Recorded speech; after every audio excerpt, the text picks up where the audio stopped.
No trates de entenderlo. El mejor antídoto para el bajón invernal.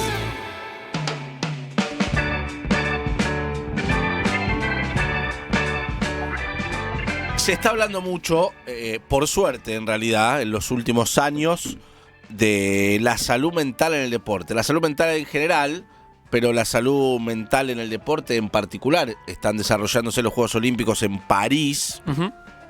Simon Bales, por ejemplo. Bales ha hablado del tema. Russo, Argentina. Fernanda Russo, sí. Fernanda ha hablado del tema también. Y un montón, la verdad, de deportistas que acuden cada vez más a psicólogos, psicólogas, justamente, bueno, por este vaivén del que hablábamos el bloque pasado, que tiene el deporte, ¿no? Por ahí ganás y te pensás que sos un fenómeno, perdés y te pensás que no servís para nada. Encontrar un equilibrio. Vamos a hablar con la licenciada Julieta Alves, que es coordinadora del Departamento de Psicología del Club Defensa y Justicia, o sea, trabaja en Defensa y Justicia, en la primera división del fútbol argentino, además especialista en deporte y en mindfulness, y jugadora. Además, ¿es así, Julieta, jugadora también? ¿Cómo andás? Buenas tardes. Hola, ¿qué tal? ¿Cómo están? Buenas tardes, Nico, chicos, chicas, ¿cómo andan? ¿Cómo va? Bienvenida. Gracias, muchas gracias. ¿Sos todo lo que mencioné o te agregaste alguno de onda? No, efectivamente sí. Soy la coordinadora del Departamento de Psicología de las Juveniles del Club de Defensa y Justicia. Me especialicé, entre otras cosas, también sí, en deporte obvio y en mindfulness. Y jugadora retirada de los clubes, por decirlo de alguna manera. Jugué también en Defensa y Justicia y en Estudiantes de La Plata. ¿De qué jugabas? Perdón, me quedé con... De 5. De 5. Metedora, repartías. Metedora que habilidosa, si se puede decir. Bueno, y entonces voy a arrancar por ahí. Haber jugado, digamos, ¿te sirve para entender qué es lo que les pasa a ciertos deportistas cuando acuden a vos? Y sí, sobre todo obviamente en el fútbol tengo mucho más, hablamos el mismo idioma, digamos, con los y las futbolistas, es otra la situación. De todas maneras, con todos los deportes, siempre que me llega un atleta, hay deportes muy, muy raros, muy desconocidos, entonces los estudio. No es lo mismo que haberlo jugado, obviamente, pues no lo viví en carne propia, pero sí viví el estrés de la competencia, de la presión externa e interna, sí, sin duda. ¿Y qué le pasa a un deportista en líneas generales, no? Por supuesto, son individuos, pero en líneas generales, ¿qué le pasa a un deportista por la cabeza cuando lo elogian mucho, cuando por ahí consigue el objetivo, gana, no sé, una medalla, un torneo, lo que sea? ¿Y qué le pasa cuando sucede todo lo contrario? ¿Qué le pasa por la cabeza cuando pierde, cuando no llega al objetivo, cuando lo descalifican, cuando se va al descenso, ¿no? Siempre de acuerdo, depende del deporte, está claro. Pero digamos, sí. Esos dos extremos, ¿no? ¿Qué pasa por la cabeza del deportista y dónde podés intervenir vos ahí? Y bueno, pasa de todo y obviamente depende de que con qué base llegue, no solo al deporte, sino con qué base cuenten para lidiar con las situaciones de la vida, ¿no? Hay algo que en psicología le llamamos afrontamiento, que está el afrontamiento positivo y el afrontamiento negativo. Como vos decías, que te elogien, que de repente, hay un ejemplo que le pongo muy, muy claro yo a los chicos en el club, que es, de repente estás jugando en juveniles, te citan a reserva, te citan a primera, el club clasificó una copa, hiciste un gol, no sé, una Libertadores, ¡pum!, te llaman de afuera. Es excelente, es buenísimo, pero es una presión para la que capaz no estabas preparado con anticipación para lidiar. Entonces es igual de complicado o peligroso que cuando te pasa todo lo contrario, que te pasa algo malo, un descenso, una lesión, lo que sea. Pero bueno, trabajamos, como vos me preguntabas, interviniendo en que aprendan, que entrenen y generen estrategias de afrontamiento para las situaciones positivas y las negativas. Estamos hablando con la licenciada Julieta Alves, coordinadora del Departamento de Psicología en Defensa y Justicia. Está buenísimo, Juli, esto que dijiste recién, porque la mayoría de las veces nosotros pensamos, acudo a la psicóloga porque me fue mal, porque tengo un problema, porque quiero resolver algo, porque estoy deprimida, por lo que sea, pero siempre para abajo. Entonces vos le agregás, vos decís esto de que muchas veces no estamos preparados tampoco para que nos vaya bien, para que nos busquen de Europa, para romperla, para ganar un dinero que jamás imaginamos, ¿no? Para eso también se necesita acudir a profesionales. Sí, es tener estrategias para lidiar con las situaciones de la vida en general, buenas, malas, porque hay algo que a mí me gusta siempre, una frase hecha que me gusta decir es, no son las cosas las que nos afectan, sino qué interpretación hacemos de las cosas, ¿no?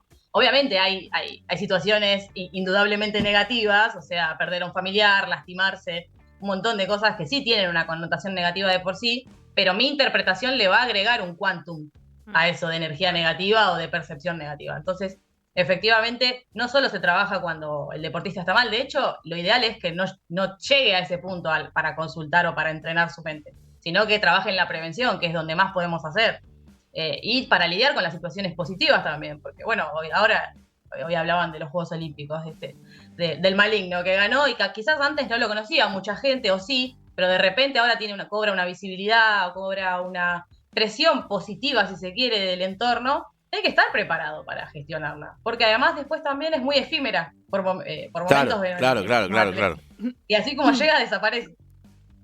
Julieta, ¿cómo se hace para decirle al deportista o trabajar con él el tema de no sos lo que estás jugando o no sos ese partido o no sos ese triunfo, como la vida más allá de eso? O sea, porque recién hablábamos un poco en el bloque anterior, que yo decía, es demasiada presión, entiendo que se lo tomen así como somos campeones o querer lograr eso, pero digo, el resto de la vida que no es ese deporte. Sí, escuchaba el bloque anterior y la verdad me pareció interesante. Sé que se armó ahí como una pica de opiniones divertida un poco y le entiendo las dos partes, ¿no? De que si te apasiona vas a estar en momentos donde ese deporte con el que estás muy identificado te lleva a estar en un 9 y estás muy arriba y vale la pena dejar un poco todo por eso. Habrá momentos muy malos que tendrás que atravesar, pero los buenos como que hacen ese equilibrio. Y el peligro después de lo que vos decías, que toda tu vida dependa de eso. Hay algo que se llama sobreidentificarse con el deporte, que es con lo que yo trato de machacar mucho a los jugadores jóvenes, a los deportistas jóvenes, por sobre todo, que es, hay otras cosas en la vida y hay que tratar de verlas antes de que llegues a ese logro o a ese fracaso, entre comillas, deportivo. Por eso se fomenta mucho que tengan otros intereses. No quiere decir que el deporte no sea tu prioridad, que el 85, 90, 99% de tu vida gire en torno a ese deporte, pero que tengas otros pilares, otros factores protectores, otros intereses, vínculos sociales genuinos, significativos, una red de contención, básicamente. Juli, por eso es con la posibilidad. Sí. Martín, un placer. ¿Qué tal? Un gusto. Encima, justo Defensa y Justicia, que laburás vos, al menos la primera división, que es lo que más me consta, es un club especial que siempre, hereda o pide préstamos de jugadores muy buenos, de River, de Boca y de los mejores equipos, pero que vienen bajoneados, justamente por ser descarte de esos equipos, y terminan muchos perfeccionándose, algunos, por supuesto, los tuvo la escaloneta, que han pasado por ahí, pienso en Lisandro Martínez, pienso en Guido Rodríguez, Enzo Fernández. Digo, justo es un club que vos laburás especialmente, que recibe a veces jugadores que deben estar bajoneados, pero que tienen el talento, ¿no? Sí, es que muchas veces, tomando esto que decís, no llegan los más talentosos, sino los que están capacitados o que se trabajaron para reponerse de esas dificultades. Yo creo que los jugadores que atravesaron eso, de que quizás no fueron tan tenidos en cuenta, tuvieron que generar una resiliencia, una fortaleza ante la adversidad, que después llegan a un club donde quizás la presión externa no es tan alta, porque no es que no exista, pero porque vivimos en una sociedad y en un país muy exitista, muy resultadista, y no es que Defensa y Justicia esté ajeno a eso. Pero al ser un club de menor calibre, como los que vos nombrabas, es otra la presión. Es más pequeña, entonces le sirve de vidriera. De hecho, ahí ves cómo sus habilidades se potencian. No es que no estaban, es que quizás estaban encapsuladas, por decirlo de alguna forma. Juli, ¿cómo estás? Agus te saluda. Preguntarte por cómo se manejan con el tema de salud mental en cuanto a cuestiones personales. Hay muchas historias en el fútbol argentino, la del Morro es una, la de Ricky Centurión es otra. Cada cual de los chicos viene con un tema, con algo de la casa. ¿Cómo te das cuenta, cómo detectás cuando uno de los pibes está un poco más bajo? ¿Qué tipo de asistencia le brindás? ¿Cómo se acompaña a un jugador que está atravesando momentos personales complicados? Sí, sin dudas es un tema muy delicado y predomina mucho en el deporte y sobre todo en el deporte de alto rendimiento. Ahí es distinto quizás evaluar o analizar la problemática o la enfermedad en salud mental en un no deportista o en un deportista amateur que en un deportista de alto rendimiento, porque no es algo fijo en el deportista de alto rendimiento, es como un continuo en el que pueden estar muy saludables y de repente ante algún evento o una situación circunstancial pasar a tener una problemática, un desorden psicológico, como es la depresión y la ideación suicida, que también no solo se trabaja desde la psicoeducación, con los chicos lo que tratamos de hacer es psicoeducar mucho, que aprendan a conocerse, a conocer sus emociones, a detectarlas en el cuerpo y en sus pensamientos para decir, ok, estoy sintiendo esto, puedo llegar a estar teniendo un problema, tengo que pedir ayuda, porque sin ese conocimiento no se llega al pedido de ayuda tampoco. Claro. Más allá de, después de la estigmatización que tienen todos los problemas de salud mental, ¿no? Entonces, educar mucho y dar herramientas. Perdón. No, perdóname vos. Ayer escribía María Becerra que abandonaba las redes sociales justamente por un poco esto que estamos hablando. Después Agus va a hacer una columna al respecto, lo va a ampliar muchísimo más. Pero te pregunto, ¿cuánta bola hay que darle a las redes sociales, digamos? ¿En qué lugar hay que poner los comentarios de las redes sociales? Tanto los elogiosos como los críticos. Y eso es algo que, digamos, obviamente están súper atravesados los jóvenes porque nacieron con un celular en la mano. Lo que mencionás de María le ha pasado en su momento a Simone Biles de tener que dar un paso atrás, por si se puede decir de alguna forma, porque es correrse un poco Delphi Piñatielo. El ojo de la tormenta, claro, básicamente, para después poder tomar impulso y volver mejor, sintiéndose mejor. Yo lo hablé puntualmente con uno de los chicos del club, esto justamente, el chico que había sido llamado por la selección, había convertido en un gol en un amistoso internacional y de repente muchos mensajes en las redes sociales. En apariencia buenos, porque obviamente te tiran buena onda, pero esa gente mañana no está más, eso hay que entender. Y la misma que te tira hate o que te bardea, no es nadie para vos. Está buenísimo recibir el mimo del reconocimiento del esfuerzo, pero entender que esa no es la gente que realmente te acompaña y está al lado tuyo cuando estás bien y estás mal. Por eso es importante también psicoeducar a los chicos de cómo lidiar con las redes sociales. Está bueno como entretenimiento, está bueno un rato para dar a conocer y difundir tu trabajo, en este caso su deporte, sobre todo en deportes que quizás no son tan populares, pero tomarlo con pinzas y apoyarse en la gente que realmente vale la pena, que es la red de contención que hablábamos antes. La licenciada Julieta Alves, coordinadora del Departamento de Psicología en el Club Defensa y Justicia, ¿qué papel, qué rol juegan los padres, madres, en la formación de los chicos deportistas? Obviamente los padres que son normales, o sea, que no rompen los huevos, todo bien, pero hablo de los otros, ¿no? Los que se ponen a gritar, los que les exigen cosas, los que se enojan, propias. Claro, exactamente. Y ponen el pibe las frustraciones, ¿no? ¿Cómo haces con eso? No, sí, fundamental el rol de mapadres, así como el de entrenadores, son figuras con las que se identifican esos deportistas, tanto para lo bueno como para lo malo. Les transmiten una presión o no extra. Le llamamos ahí un tipo de mapadres que son mapadres directores técnicos, ¿no? Que se creen que te están en realidad entrenando ellos y que no pueden ponerse en lugar de quien acompaña a ese deportista o esa deportista. También se hace mucha psicoeducación, depende de dónde trabajes. Yo en el club no trabajo con las familias, no tengo ese acercamiento, digamos. Si trabajo con un deportista de manera individual, que se trabaja de esa forma también, y noto algo, bueno, se hace una consulta, una entrevista con ese madre, con ese padre. Y si trabajas quizás con un equipo, haces talleres o intervenciones con las familias, porque hay un montón de cosas que también desconocen y quizás no lo hacen de malas personas, o sí, depende del caso, sino porque no tienen las herramientas para gestionar sus propias emociones. Entonces, ¿qué le van a transmitir a ese deportista, no es cierto? Total. Bueno, bienvenido sea la psicología en el deporte, que ya hace varios años que entró, pero bueno, creo, no sé, vos sabrás mejor, pero me parece que cada vez se habla más, cada vez da menos vergüenza decirlo, cada vez son más clubes los que aportan esas herramientas. Bueno, hasta el Dibu desde el Mundial, que se hizo famoso.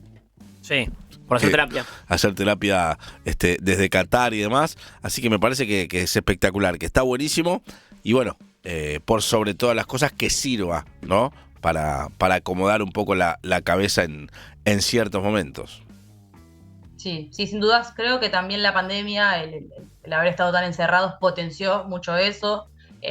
Los eventos deportivos que surgieron post pandemia, que fueron aplazados y que trajeron un montón de temas a colación, como Simone Biles hablando, en su momento Michael Phelps. Hoy, Fernanda Russo, la tiradora que ustedes mencionaban, que los protagonistas sean portavoces de estas problemáticas, permite que sea se pueda hablar y que se deje de estigmatizar, ¿no? Que no sea algo tabú de lo que antes nos cuidábamos de hablar, sino que, bueno, hoy los chicos en el club, este departamento de psicología es bastante nuevo y hay que también generar toda una cultura de no te tiene que estar pasando algo malo. De hecho, vení para potenciar tu rendimiento, que te va a servir como un plus, vas a ser distinto, vas a tener algo que otros no tienen. Y bueno, sí, referentes como el Dibu obviamente vinieron muy bien para eso. No va a dejar de crecer. Totalmente de acuerdo. Igual si el viernes no le ganamos a Francia en los Juegos Olímpicos, que ni vuelvan al país. No. No, claramente entiendo, me encanta ese tipo de humor porque realmente somos una cultura muy exitista y después de sacar tantos campeones del mundo no podemos pedir menos, pero bueno, hay que entender el lado B. Es que en realidad no se... Déjame, yo no estudié psicología, pero Nico, sí. pero tengo un primo segundo que claro. hizo el CBC. Y dejó de Yo hecho. hice CBC. No se trata por ahí de dejar de soñar o de pedir o incluso, no sé, exigir ser campeones, sino de qué pasa si no se consigue. Ahí es donde me parece por ahí. O como no se consigue, bueno, una cosa es decir sos un fracasado de mierda, ¿cómo no saliste campeón? Y otra cosa es, bueno, lo intentaste, dejaste todo, no se pudo.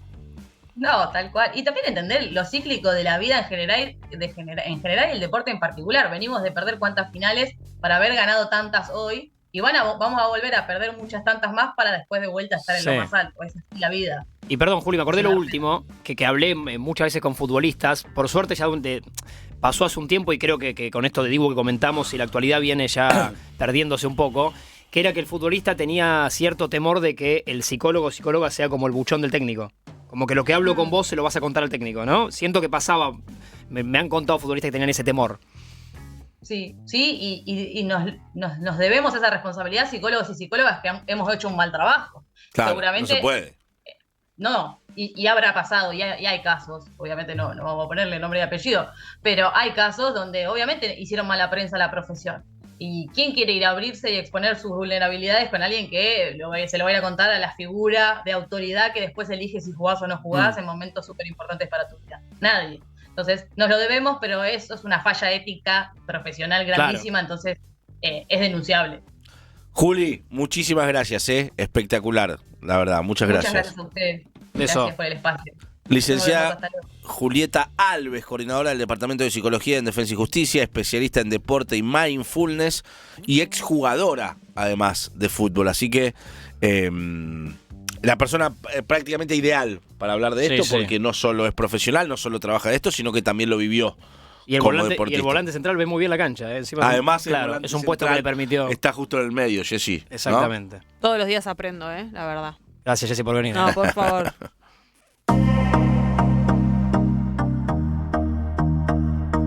No trate de entenderlo.